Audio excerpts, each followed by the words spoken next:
Hey, I'm Robert. And I'm Evelyn. And this is Tolkien About It. And this is the long anticipated episode that we worked very hard on, that you all requested. The later events regarding the Fellowship of the Ring. Now, before we get started, a couple quick announcements. First of all, we have a double feature this week. So definitely check out. We have another episode because it was something that we were going to just mention, but it spiraled into something entirely different.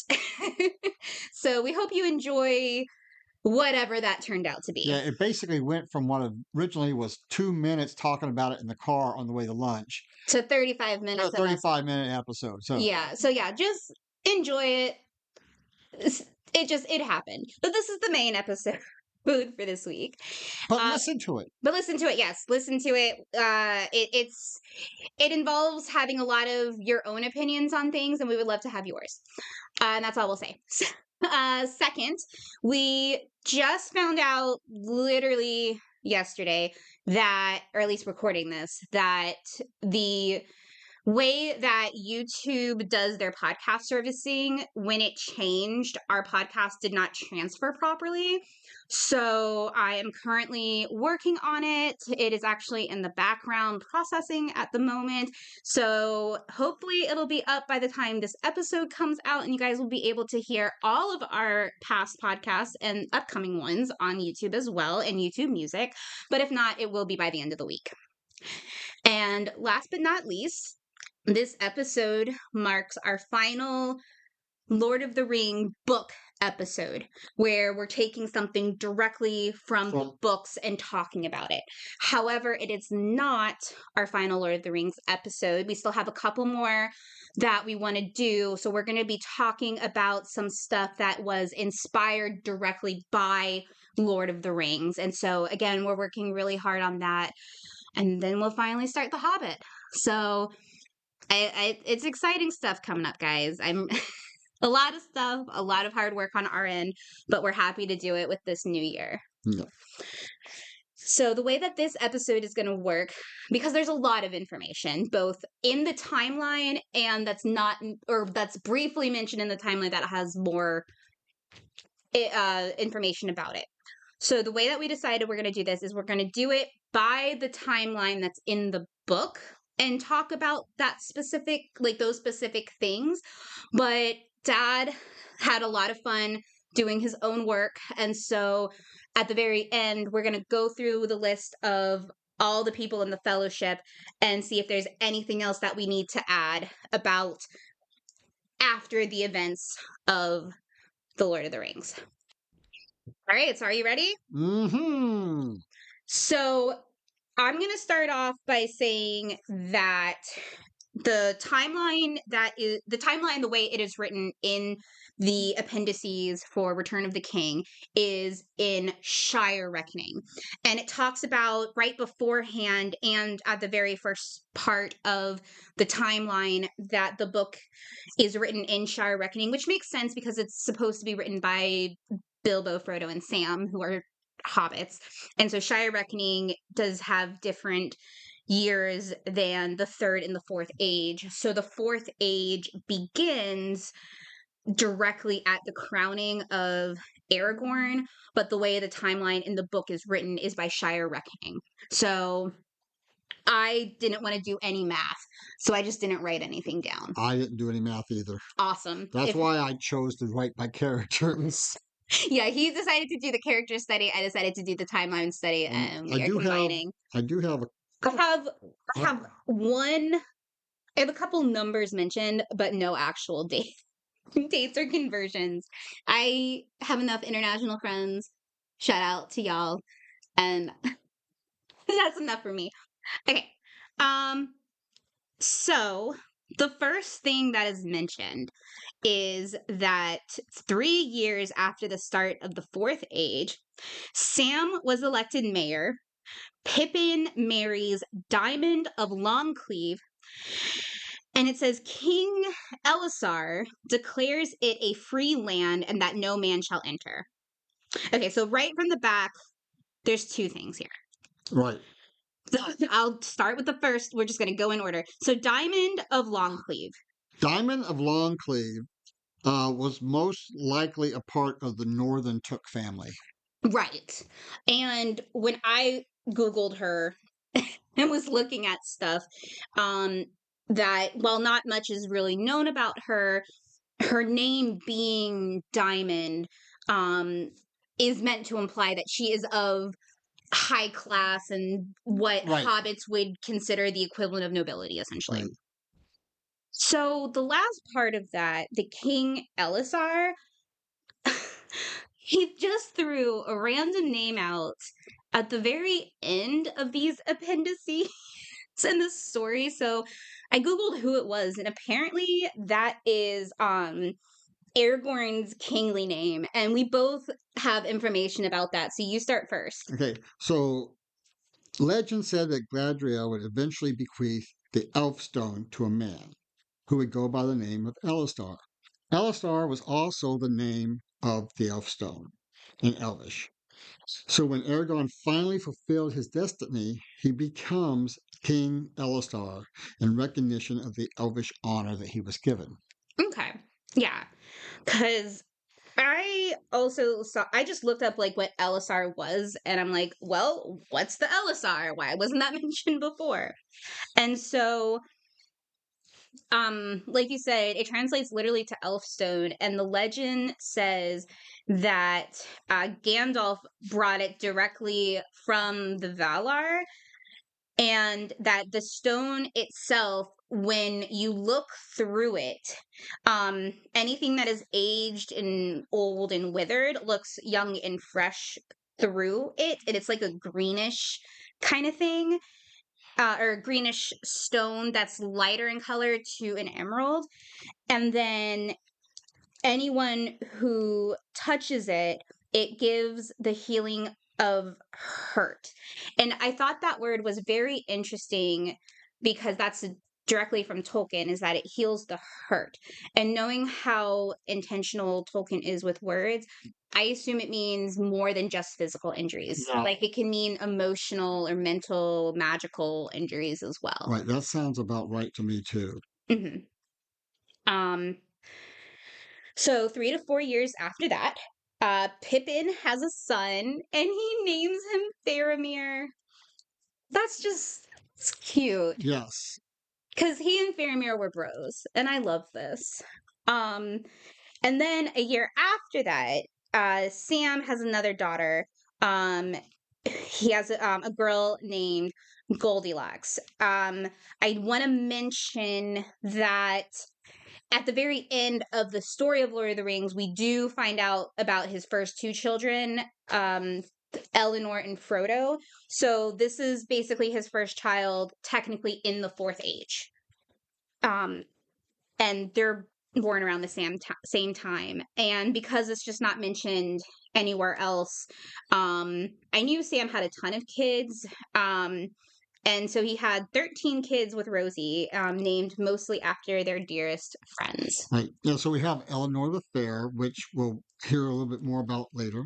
Which we also, I'll say right now about Eleanor the Fair, just as reminding everyone, because this was at the very last chapter of Lord of the Rings, is she was the first of many Hobbit children to have golden hair. Right.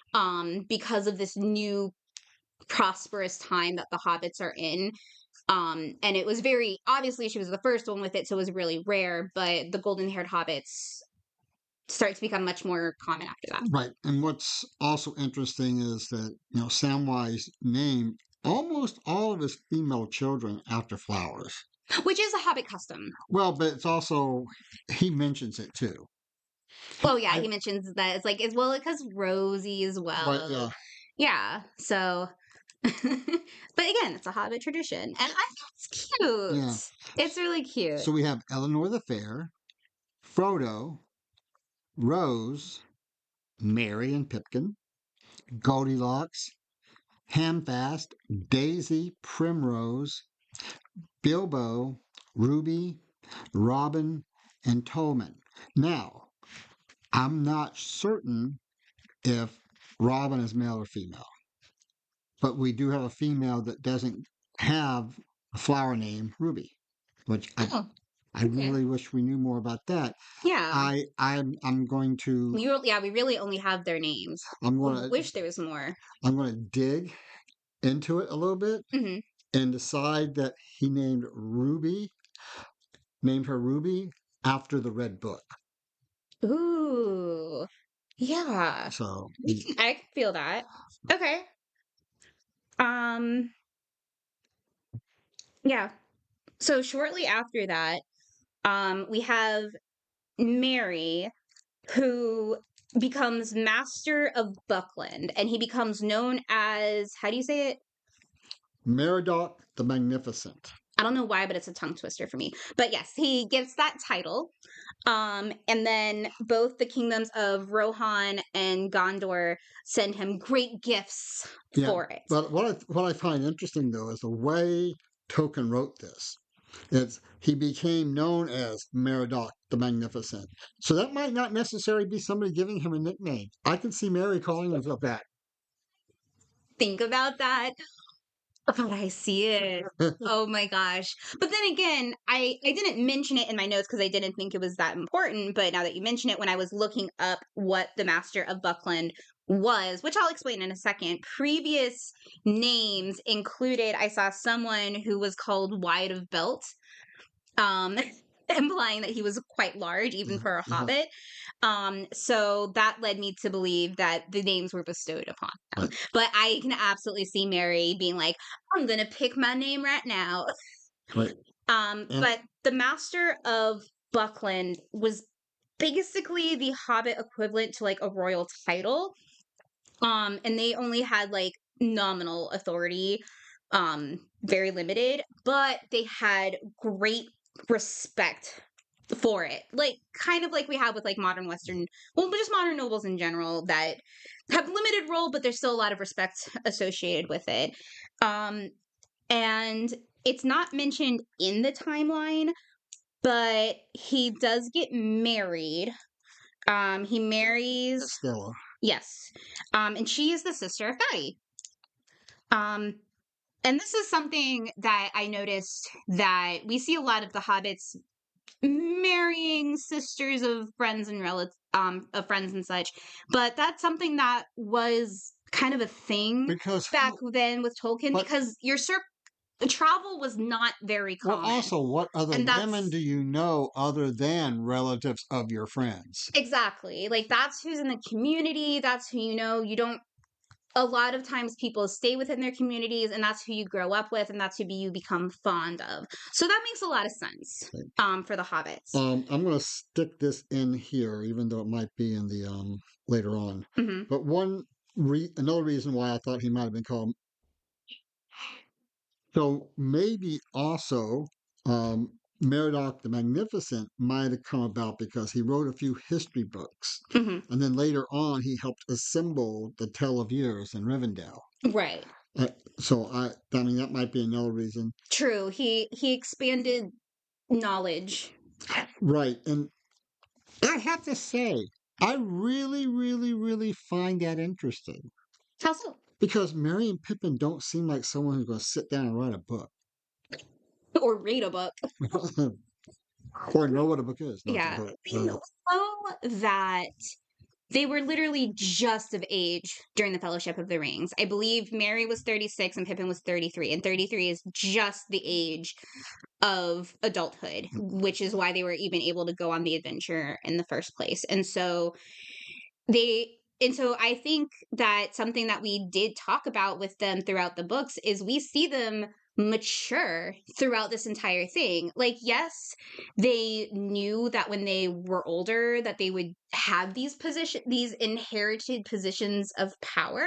And so they knew eventually they would have to read a book or two and have some sort of right. um like goodness, I Yep. guess is a way to say it. But yeah, they are just they're young adults. They're still enjoying themselves. They love exploring. And we see, and literally they get thrown into a war and war changes you. And we see that at the very ending of Return of the King, where they return to the Shire, and they're called lords because they still wear their military uniforms with pride for the things that they did and accomplished and the people that they helped. And they matured very quickly with all of this. Yes. So I would say, yeah, Because they've seen some crap. yes, they have. They really have. Jeez. Like, isn't it implied that Mary still has like residual effects from killing the Witch King at Yeah. some point? Yeah. Yeah. So I think I think looking at it from a Hobbit in the Shire, where you see Merry and Pippin return and then doing all of this, because they were quite young. They were still quite young in Hobbit years doing all of this, that you would never expect it of them. You would expect it of them after they were older and more experienced. But seeing them leave and then seeing them return without knowing their progression. Right. Yeah.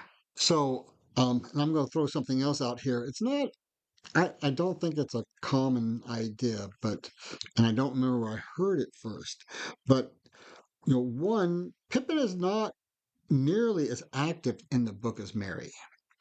And, Yeah. and even here, giving his past life stuff. Right, which we'll get to in a second. Right. Uh, but, but then again, so somebody wrote about the fact that the reason Merry and Pippin did all these other things that seem strange.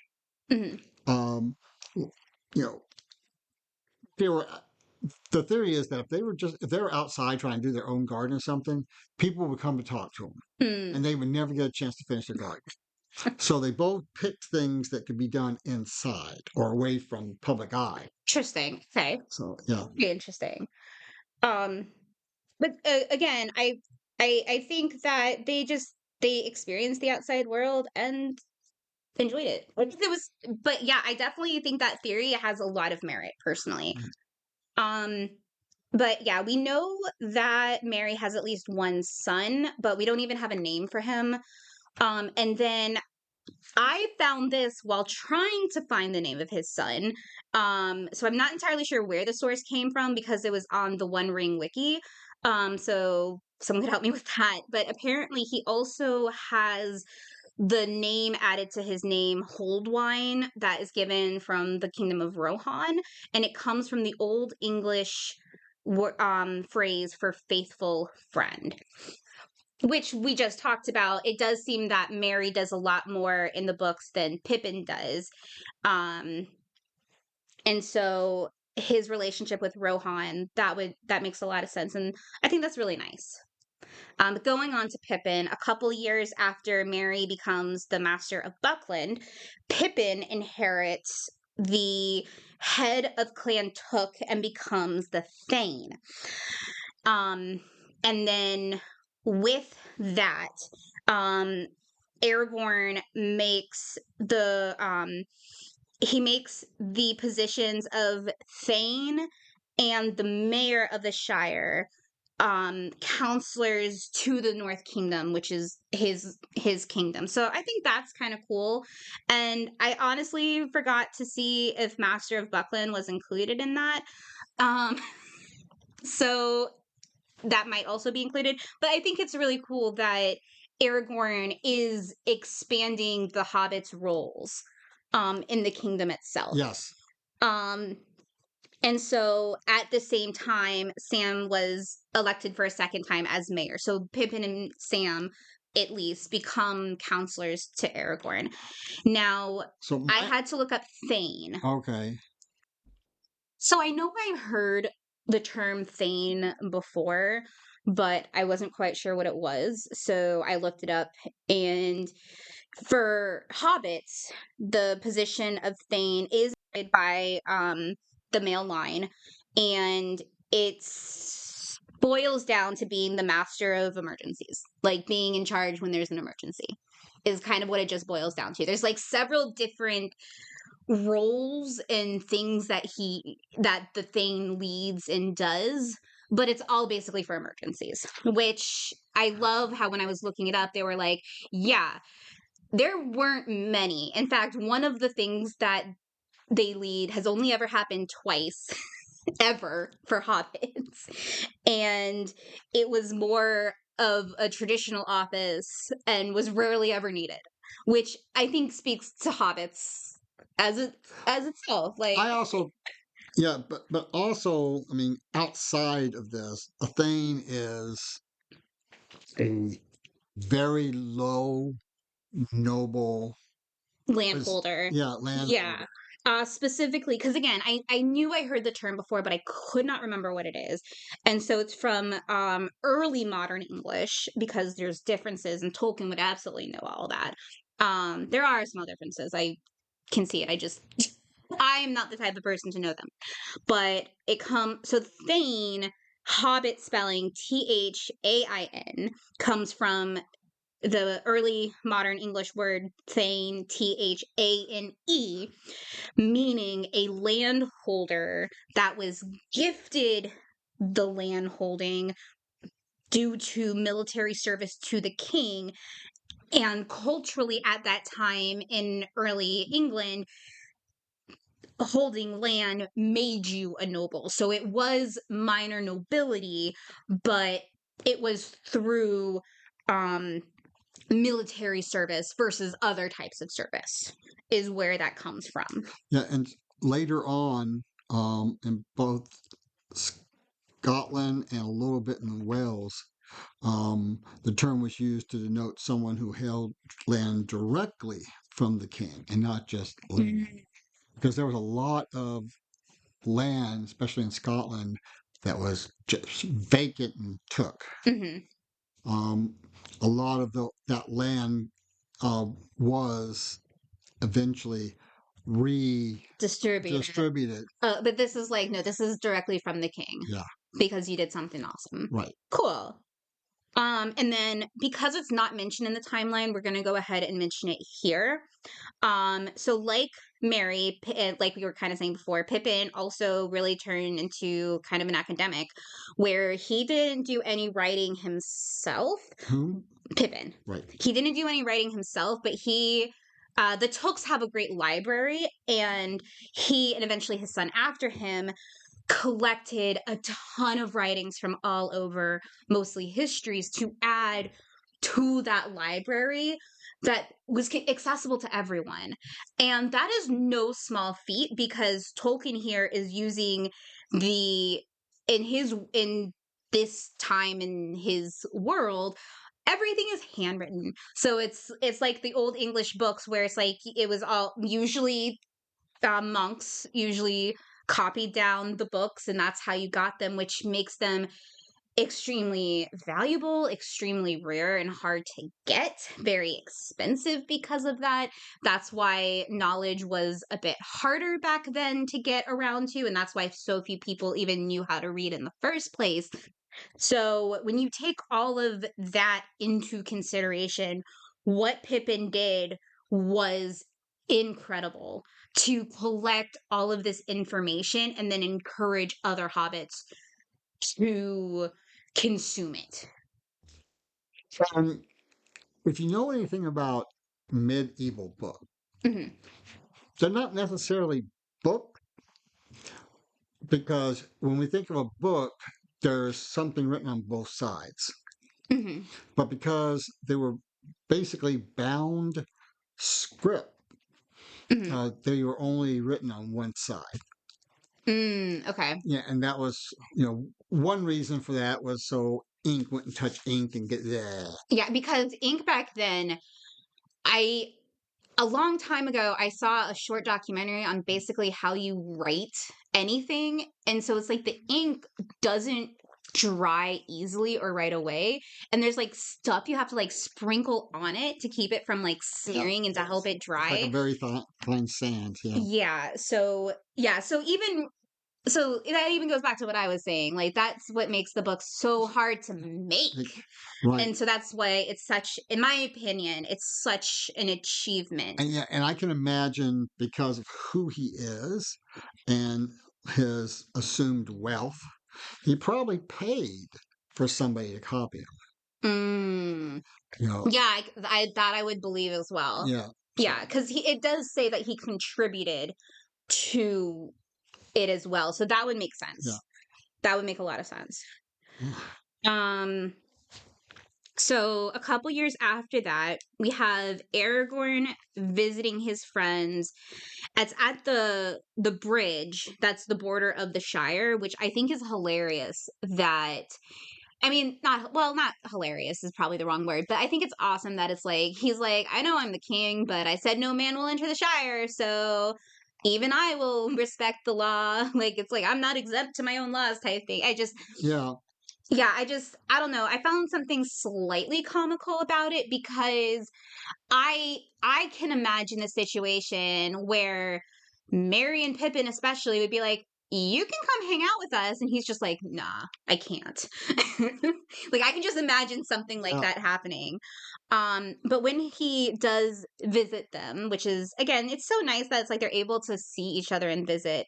Um, so he gives Sam the Star of Dúnedain, which I'll talk about in a second. And then his eldest daughter was made a maid of honor to Arwen. So you talk about the Eleanor becoming the maid of honor first, and then I'll talk about the Star of Dúnedain because I also attempted to research that. Okay. No, we're recording now. I didn't realize we were recording.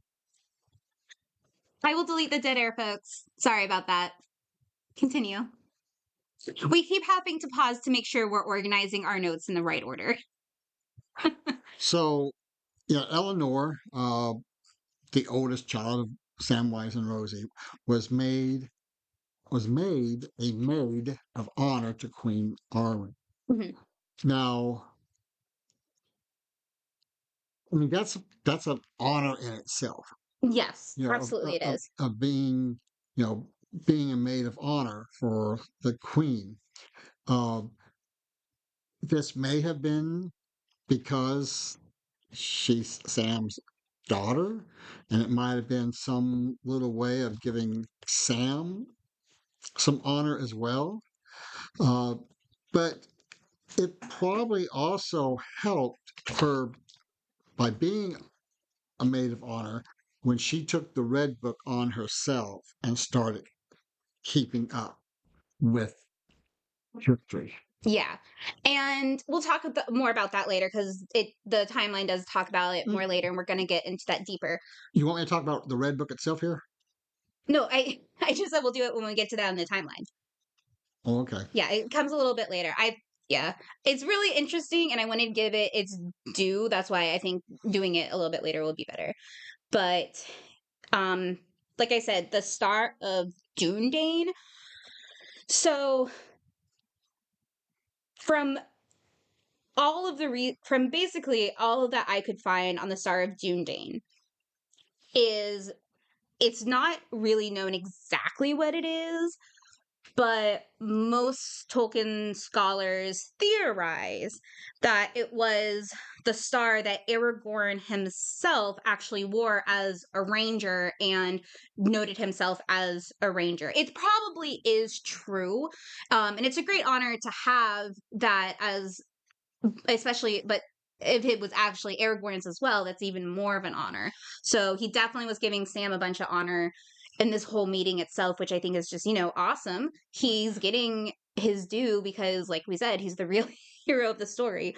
But I do find it interesting that there is nothing on that specific detail. And to me, it just feels like one of those details that Tolkien would have clarified. Yeah. But maybe he thought it was obvious at the same time. Yeah. Because he does say that in some of his letters when people ask him stuff. He's like, oh, I thought it was more clear. Sorry. Which I do myself when I talk to people. But anyway, so after this, Sam is elected mayor for the third time. What year are we in? I didn't write down years, remember? Okay. I'm just saying it's like a couple years after. Never mind. So a couple years after, Sam is elected mayor for the third time. But at this time, he, Rosie, and then Eleanor, it's not mentioned if the other kids go as well, but they go to Gondor for a year part of Eleanor being a maid of honor to Arwen, which again would lead to her having a lot more knowledge about outside the Shire. And during that time, Rosie's brother Tolman, who their youngest is named after, acted as the deputy mayor. And apparently, the hobbits had no problem with this because basically, as soon as Sam came back, he was made the mayor for the fourth time. So Eleanor is grown by this time. By the time she's grown, she ends up marrying Fastrus of Greenholm. Now, I could not find anything on him. Me either. I just found a little bit of like Greenholm in the area where it is. And literally right after that in the timeline, it says that Aragorn gives those lands to the Shire and makes it part of Shire territory.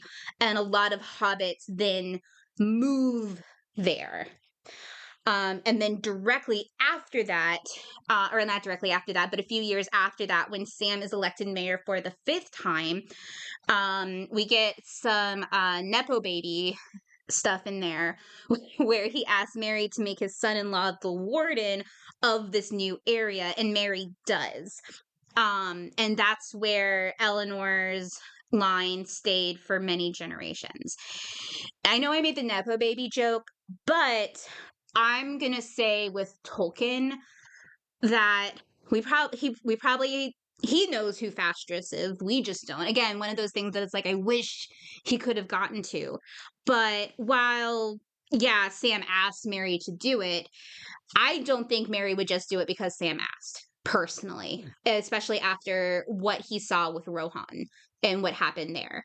And so, and again, with Eleanor being the oldest, being very worldly, whoever Fastrith was, in my opinion, was probably a very worthy person.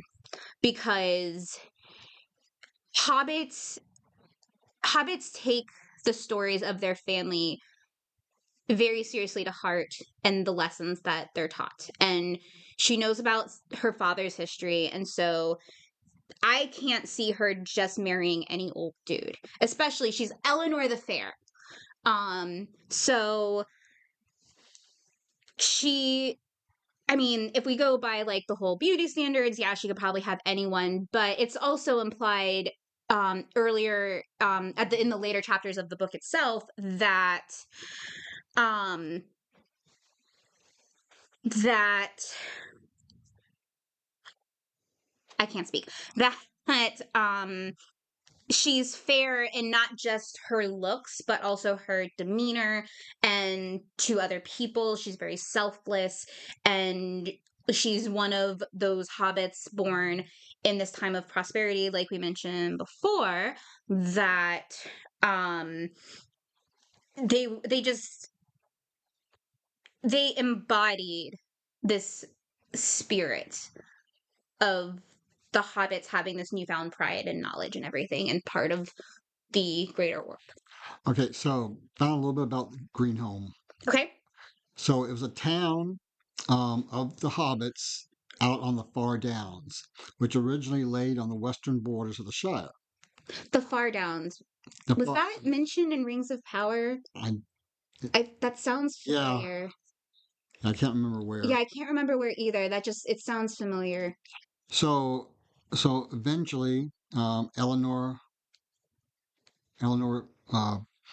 married Fastred, and with the two of them, they founded the Fairburn family. Oh, okay. Right. So then, when the king extended the Shire's borders westward to the Tower Hills, and 10 later, Fastred and Eleanor moved from Greenholm To to the there. new West March of the Shire. Mm-hmm. And that's when he became the warden. Yes. Yeah. So yeah, like I said, I can't imagine her marrying an idiot. I would assume that he would be worthy of the title of warden as well. And Sam, I think Sam wouldn't even recommend him if he wasn't. Right. I can't see Sam just saying, "Oh, here's my child. put him in a movie because it's my child. They can't act. Okay, so in Old English, um, his name basically means firm counsel. Okay. So that would, you know, That would make a lot. Yeah. yeah, it So gives that us, gives us an idea what Tolkien was thinking about with yeah, him. Um, so Sam is then made mayor 6th time in a row. And a little bit after that, Pippin's son Faramir, who we all awed over, marries Sam's daughter Goldie. yeah, Goldilocks. Goldilocks, yeah, sorry. I kept shortening it to Goldie in my notes, but yeah, Goldilocks. And love this. This is something that I don't know if it was inspired by Tolkien, but in modern fandom, you do see a lot of people of where it's just like, we want the children of these two good friends to get together and unite the families type thing. And make of that what you will. It is a common sentiment that, at least in my generation, we love. I'm just going to make the example of Fairy Tale, two very iconic couples. Everyone wants their children to get together, and it's cute. So it's something that I think resonates into modern day fandom.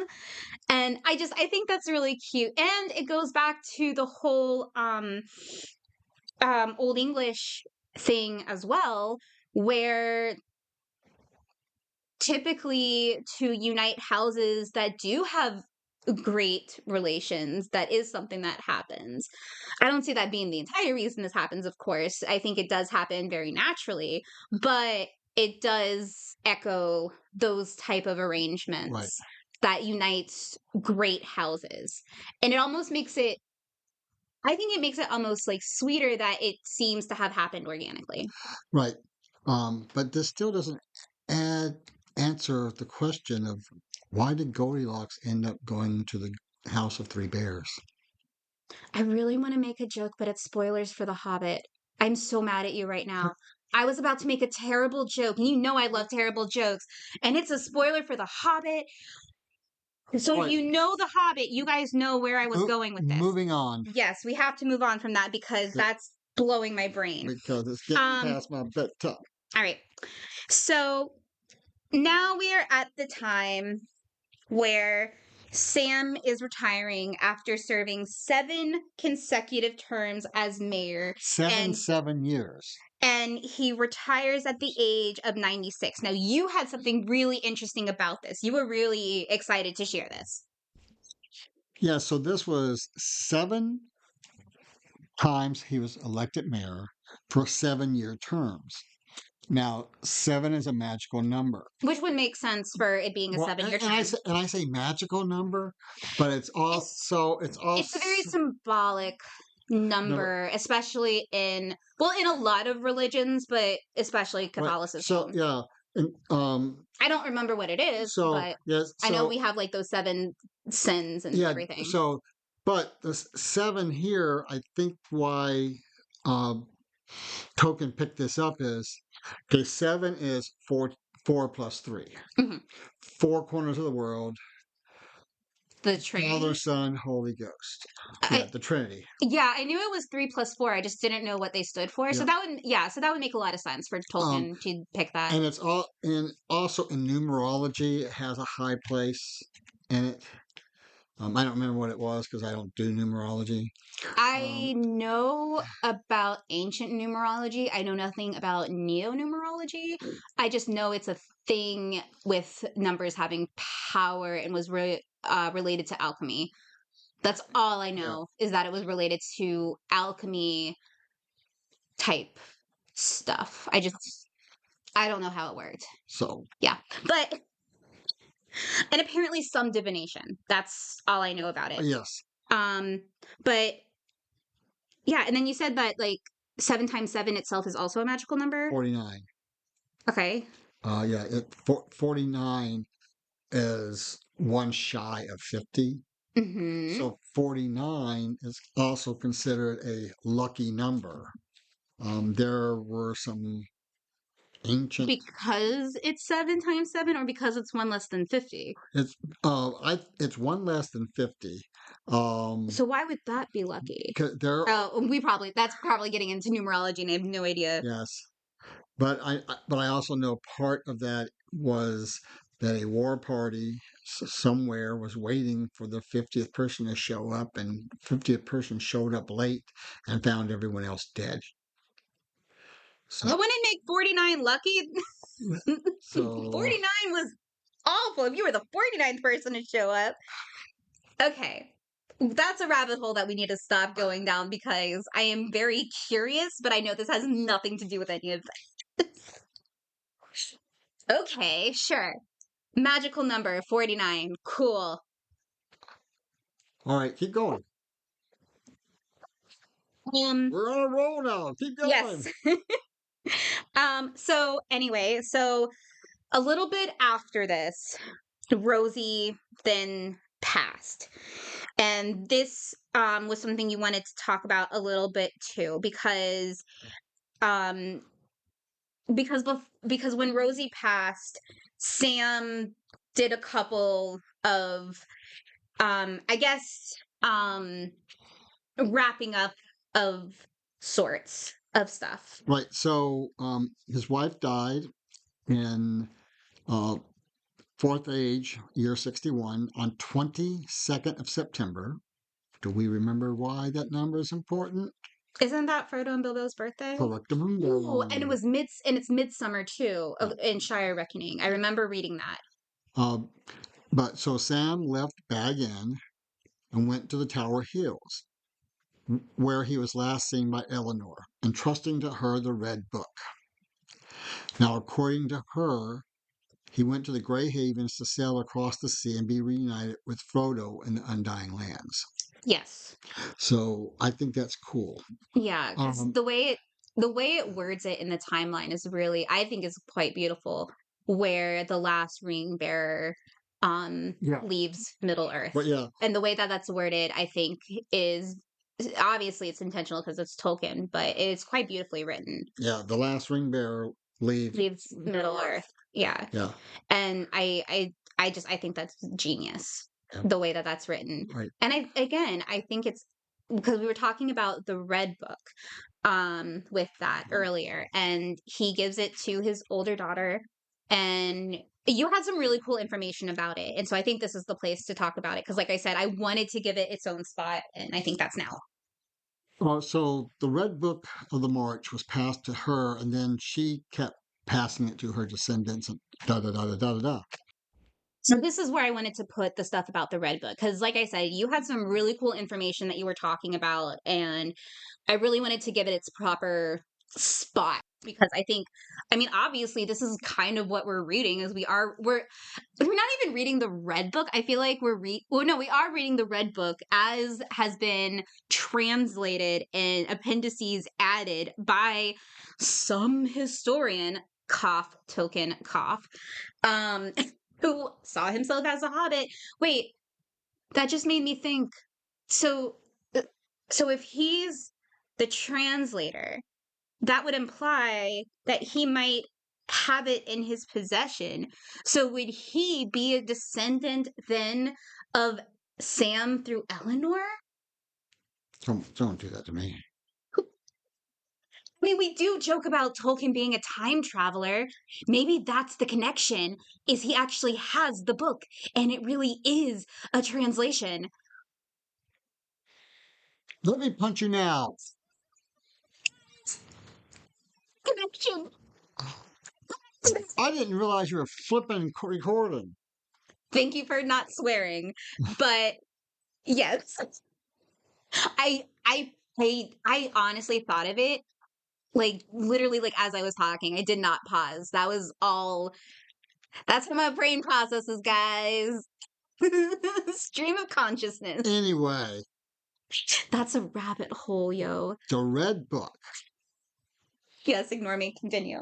Tolkien's inspiration for this collection of lore was the real Red Book of Purgas, which is the early 15th century collection of Welsh history, and poetry that also contained even a copy of an even a copy of an even older manuscript that date back to the 12th and 13th centuries, That's so cool. which were the writings of somebody who went around and put in writing all the oral traditions. Oh, that's awesome. Because we know for a fact that stuff like Beowulf, like oral traditions that were written down, gave him a lot of inspiration. I didn't know that that was like a real thing, and that mimics exactly what we were talking about, where the book is it's Bilbo's story, and that manuscript was there, and then more pages were added with the new stuff. That's really neat that that's an actual thing, but that makes a lot of sense too for like early writing, as we have apparently talked a lot about in this episode that I didn't realize we were going to talk about. Right. But this so this collection, this red book, um it was bound in red leather, and bound again and bound again. But every To keep time, adding pages. but no, no, no, no. Oh, or just Yeah, because the it leather was worn as well, has worn, probably. But and they could add those pages. it's in one of the libraries at Oxford. Ooh. Um, my notes also say that the manuscript was well known to Tolkien, I and even in his lecture, English and Welsh, published in The Monsters and the Critics, he called it one of the treasures of medieval Welsh, That's awesome. I which is interesting because that is something I'm not going to suggest we read it and talk about it, but Monsters and Critics are is a fantastic book. It's a collection of his I do teachings and speeches and keynote addresses and stuff like that. it is something I do want to read. Once I do read it, I mean, we'll probably get to it at some point on this podcast because we're talking about it, right? But that would be really, I do want to read that. And then There's also a well, I was, secondary. There's well, with the Red Book right now being at Oxford, you didn't tell me that earlier. I know someone that lives close by. I'm going to text them after we're done recording and be like, can we get a picture? That would be so cool. so so speaking of red books, also um, the Red Fairy book by Andrew Lang was what Tolkien called the best story he ever read. And It's a series of short stories, and it's the last short story um, that he ever read, and right, not or the best that he the ever best read. he ever read. Yeah, so we talked about this off mic, but I have read a lot of the different color fairy books because I love fairy tales, especially like odd and unusual ones. I think they're really cool. And I don't remember which books are in it because I've read so many, but it is on my I read list. And I really enjoy those fairy tale books. So I probably enjoyed it, and now that I know that it inspired Tolkien, I'm gonna go back and reread it because that just sounds really cool. Because one of my things that I've been working on since I was a teenager is I'm trying to read all the fairy tales. I know it's probably an unaccomplishable goal, but I want to read all the fairy tales from all the cultures everywhere ever. It's something that interests me. So yeah, that's so cool though that that is part of it. And that story that Tolkien says is the greatest story he's ever read was the story of Sigurd, Really? which is the last story in that red book. I do recall that story specifically, and I really enjoy it. And it So so that's really yeah, cool. I and know this story. I had no idea. yeah, and so the Danes and the English who used to fight all the time, um, this is the story is so old. They knew this story. So Wow. that's how long this story has been around. Well, that's a lot of the tales in the color fairy books. Anyway, are a lot of oral stories that were written down for the first time that are very old and very well known. So that's really cool. Yeah. And so I'm going to read you the not even the first paragraph. It's practically the first, yeah, it's the first sentence. Mhm. Once upon a time, there was a king in the north who had won many battles, but now he was old. Yet he took a new wife. And then another prince who wanted to have married her came up against him with a great army. The old king went out and fought bravely, but at last his sword broke, and he was wounded, and his men fled. It's we I don't know if you remember, but one of the first bonus episodes we ever did was about the Valknut saga, and basically just because I'm a total fairy tale nerd, um most people believe that it's basically the same original source as the Valknut saga from Iceland that has been passed down through Old English. And I think we said this already, but in case we didn't, I'm going to say it again. The image, the thing that Tolkien looked at to put together his elves were the Was from elven Iceland. languages, Yeah. the elven legends from Yeah. Iceland. Yeah. We're really only touching on this podcast, at least at this time, on some of the things that inspired him, because there's so much that we know, and there's even more that is speculated. And honestly, there's a lot of podcasts out there already that do talk about that, and they're very good. Go give them a listen. I want to say it's the Tolkien Professor is the one that I listen to that talks about the influences of Tolkien that are fascinating. So it's so there's so much. And again, maybe we'll eventually get to more, but yeah, that's really cool that was the inspiration. All right, so continuing from that again. Um so so Mary is like in his hundreds, and Pippin is almost there too. When King Aramir, Aramor, when King Aramor, who is the king of Rohan now, the nephew of Theoden, um, he um he asks Mary to come visit, without really giving a reason why. And Mary and Pippin, they talk about it together, and they decide that they're going to give their sons their inheritance, both the responsibilities, the money, all of that.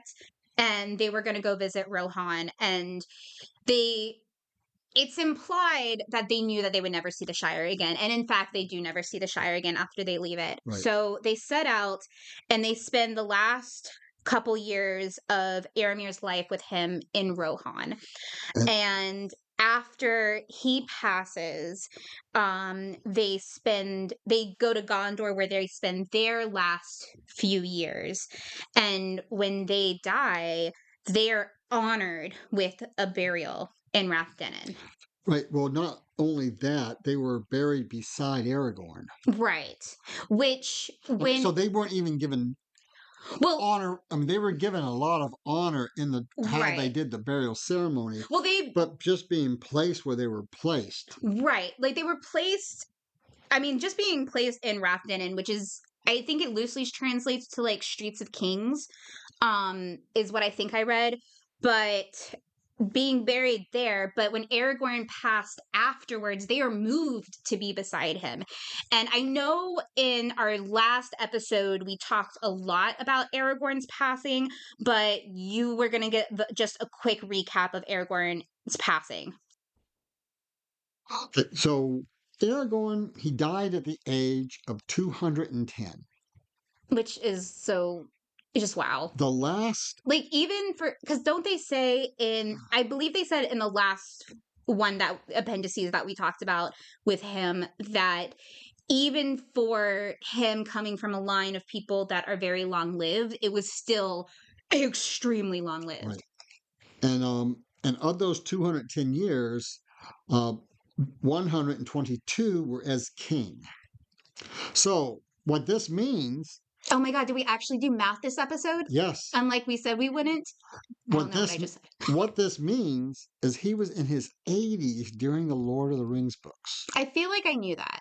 just from what you or my friends have told me, that he was like in his I 70s or said it to 80s. you an hour ago when we were talking about what we were going to talk about. I mean, before. Before that. No, that was one of the few things that I knew in my previous knowledge before reading the books, was that he was long lived But and that he was way older than he looks. his Like me. yeah, his son's I am name of elven blood. his son's name was Eldron, who you had mentioned earlier Yeah. somewhere. Yeah. And I think we mentioned him Eldron off. becomes the new king. We mentioned it off mic, but yeah, he becomes the new king, and continues the legacy and prosperity of the fourth age of men. So after all of this, Legolas and Gimli they're the only ones of the fellowship left. And I kind of wish that the timeline gave more information. Apparently other sources do give more information, but I was focusing on other information, so there was a lot that they did. And first they explored together the things that they said that they would explore after evil was taken down, and see things that no man, human, dwarf, elf had seen for centuries, which was really cool. But then Legolas, with the help of Gimli, led the remaining elves of Middle Earth to a new place where their culture bloomed and blossomed, and nature itself recovered from the years of darkness. And then Gimli, with the help of Legolas, went to the dwarves, where the dwarves were. There was a lot of squabble and war between them, between the different factions of dwarves, and they helped bring peace and bring all of them together. And then the two of them, with the help of the dwarves and the elves, go to help rebuild. It's called Minas Tirith. Is how Yes. Minas Tirith. I can never pronounce it correctly. Yeah, because remember that was place that got all the catapults Hmm. shot at. Yeah, when so off mic, Dad corrected me because I totally thought it was something different. But this is the capital of Gondor. Correct. Yeah. Which, I mean, yeah, we saw those catapults and like everything getting wrecked. So yeah, it's nice that they rebuilt it. I'm going to talk just a little bit about the movies. Okay. So, um, the model of Minas Tirith that Hmm. they built it to such detail.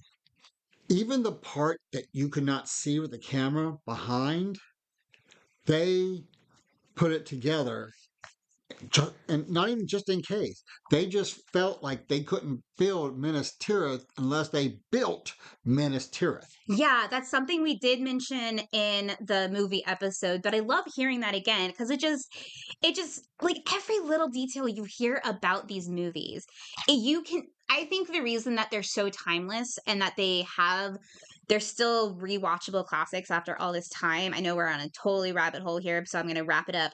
But the reason that I think they're so timeless and rewatchable is because people truly were invested and enjoyed making the movie. Everyone involved, it was not a paycheck.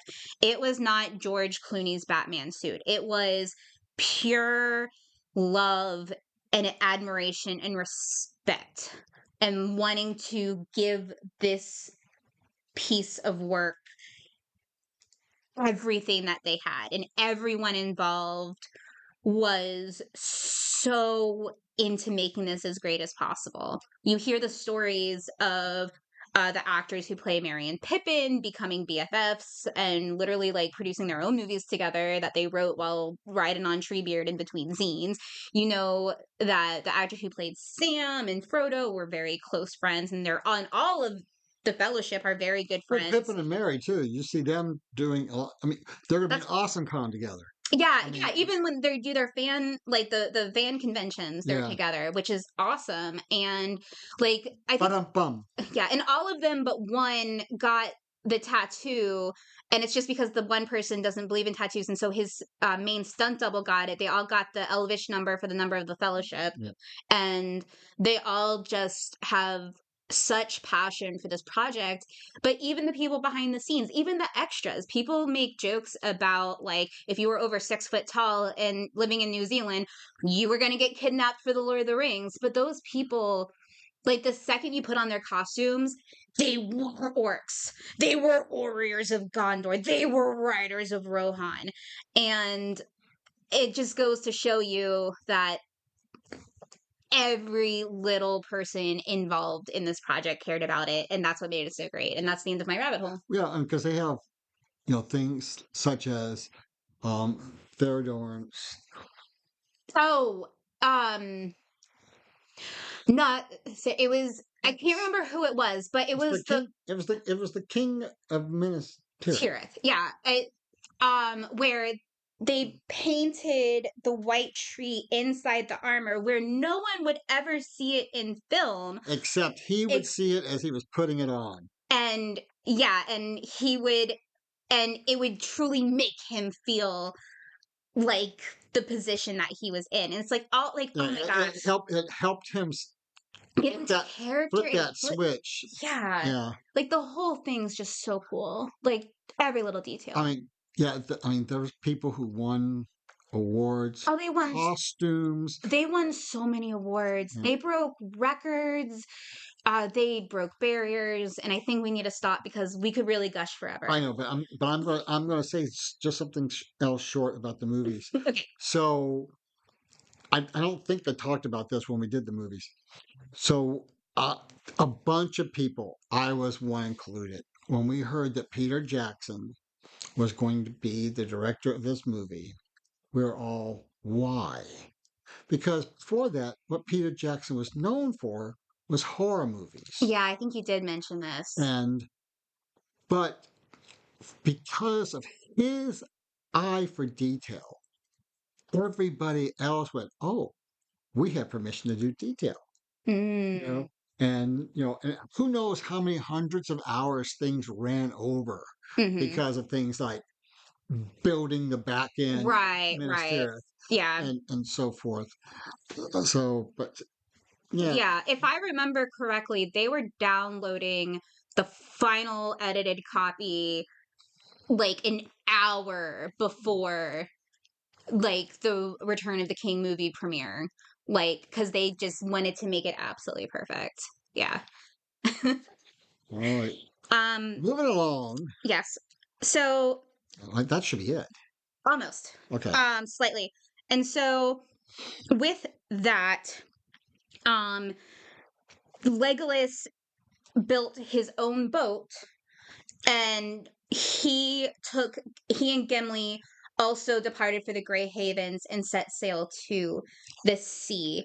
And I had trouble finding sources. I can only say what people have told me is that the accepted theory for this is that was Legolas's way of basically letting Gimli come over too, because as a dwarf he probably wouldn't have been allowed without other types of like specific like contract wording type stuff. But this was kind of his way of being like, we're just gonna bypass all the red tape. Well, you also have to remember. I don't know if this is true or not, but I like that thought.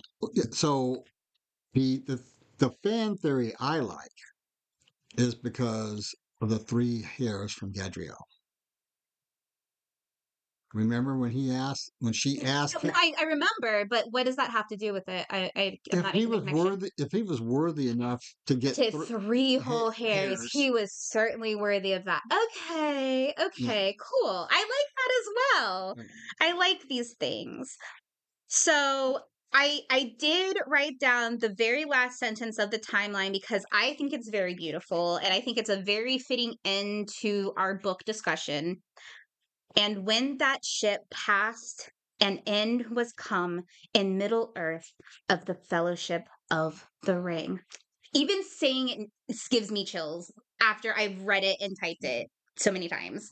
I love that. I think that's such an apt ending. And then you go into all of these family trees and how to pronounce words. It's Should have been there. It was perfect. yeah, but I mean, so if someone has to put a pronunciation guide of their character and place names, maybe you're going a little overboard. That's why we love him. That's like when I'm DMing. I'll tell them the name of somebody Hmm. because I make it up off the top of my head. And they go, "How you spell it?" I go, "I don't know." Yeah, that's the running joke for my group of friends. Is anytime I mention anyone, they're like, "What's their name?" Because I haven't prepared a name for like a random person. All right, so that's the timeline with added source information. We were going to do a quick thing to make sure we mentioned everything with the fellowship. So Gandalf went to the Grey Havens into the sea. Correctamundo. Anything else we need to talk? That was before the timeline even started. Yeah. Then I think Frodo also, same thing, went to the sea with Bilbo. but that's still in the book. Exactly. Boromir sadly died in the first book, so that's wrapped up. Though if we wanted to be sticklers for it, we could talk about Faramir and his descendants and family, but I didn't have time to look it up, and I feel bad because Faramir is the greatest, but that's that. We have Aragorn. Is there anything else about Aragorn that we need to mention? But I think we mentioned a lot of his stuff in our last episode because it There's talked about it. Well, and there's stuff later on, but we don't want to talk about it now.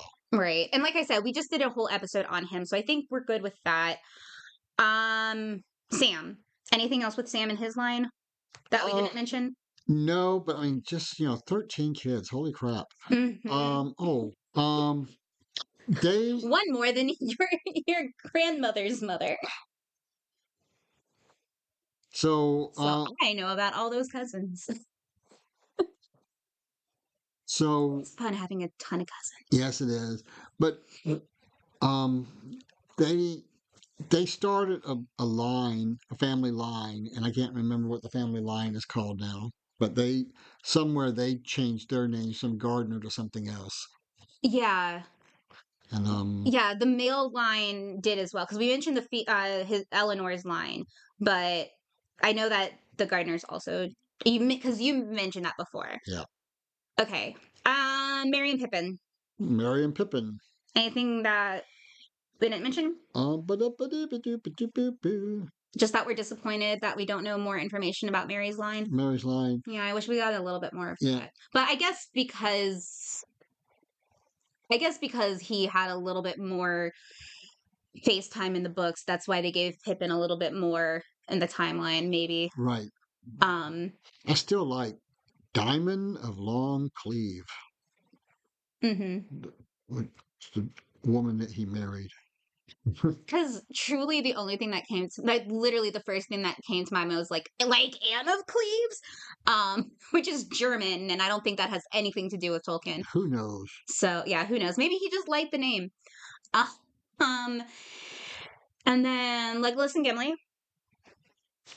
Not really. I mean, yeah, we don't have. There's nothing from the book, and I think we have something later on about them. Oh, okay. And later sources. Yeah. Yeah, I think you've mentioned that before. We mentioned a little bit of their stuff, but not a lot. And then the final and most important member of the Fellowship, Bill. Bill. Guys, I totally surprised him with that, but I had a feeling you would get it, and I love that you got it. Bill the Pony. So I looked it up. Bill the Pony so Sam rides him to see Frodo off, and even though it's not specifically mentioned, most scholars agree that Bill spent the rest of his life very happy with Sam. That's the true happy ending. We are a Bill the Pony podcast, guys. Okay. I gotta go see if that URL is taken. Bill the Pony podcast. All right. I've been Robert. And I have been Evelyn. And this is a lot of Tolkien about it. We hope you enjoyed the double feature.